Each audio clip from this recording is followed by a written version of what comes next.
ओडिशा माटीर गौरव और देशर मर्यादा से सारा जीवन ए राज्य काम करुले। जीवन कौन सी परिस्थिति रे ओडिशार सम्मान और स्वाभिमान को से केबे मध्य सालिश करि नथिले।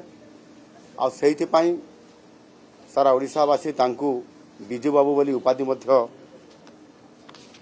प्रदान करथिले एवं तांकू नै मध्य गर्व करुथिले। बिजू बाबू संपूर्ण भाव रे ए ओडिशा को समृद्ध करिबा पई स्वप्न देखिथिले।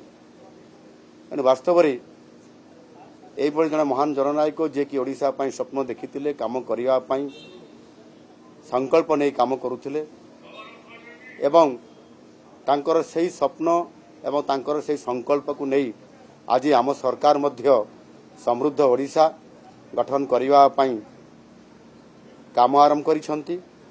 कारण निश्चित भाव रे ओडिशा गठन रे तांकर जो भूमिका थिला, तांकर जो अवदान थिला एवं जो स्वप्न भी अधूरा रही जाइछि ओडिशा को समृद्ध बनैबारे, ओडिशा को विकसित राज्य में पहुंच करिबारे एवं ओडिया अस्मिता को पुनर्जीवित करी विश्व दरबार में पहुंचाइबारे ताहा आम सरकार आज तांकर से स्वप्न को पूरा करबा पई संकल्प नैछंती एवं काम मध्य आरंभ करिसंती।